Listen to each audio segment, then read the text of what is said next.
مریم ایک 10 سالہ بچی تھی جس کے کندھے تک سیدھے سیاہ بال اور بھوری آنکھیں تھیں۔ ایک دن دوپہر کے وقت وہ اپنے گھر کے سامنے والے سبز باغ میں تازہ گھاس پر بیٹھی تھی۔ اس کے قریب ایک چھوٹی سی بھوری چڑیا آ کر کھڑی ہو گئی اور وہ اس کے دائیں پاؤں کے پاس گھاس پر کھڑی تھی۔ مریم نے نرمی سے اس کی طرف دیکھا اور ہلکی سی مسکراہٹ دی۔ چڑیا بھی جیسے اس کی آنکھوں میں جھانک رہی تھی۔ دونوں کے درمیان ایک خاموش دوستی کا آغاز ہوا۔ اگلے دن مریم پھر باغ میں بیٹھی تھی۔ وہی گلابی فراق، وہی بالوں کا کلپ اور وہی نرم مسکراہٹ۔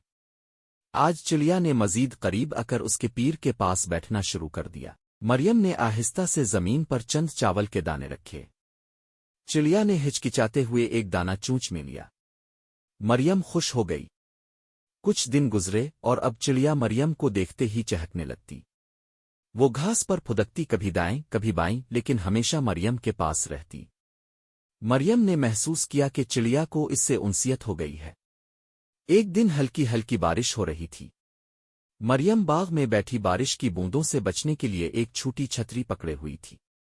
چڑیا پھر بھی آئی، بھیگی ہوئی مگر خوش نظر آ رہی تھی۔ مریم نے اسے اپنے قریب آنے دیا اور دونوں نے بارش کا مزہ ایک ساتھ لیا۔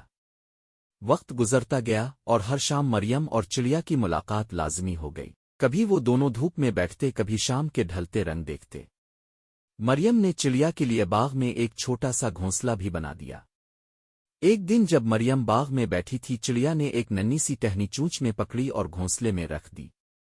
مریم نے مسکرا کر کہا، یہ تمہارا گھر ہے، ہمیشہ یہاں رہنا۔ چڑیا نے جیسے سر ہلا کر جواب دیا۔ یوں مریم اور چڑیا کی یہ خاموش مگر خوبصورت دوستی ایک کہانی بن گئی جو ہر دن نئے رنگ لاتی مگر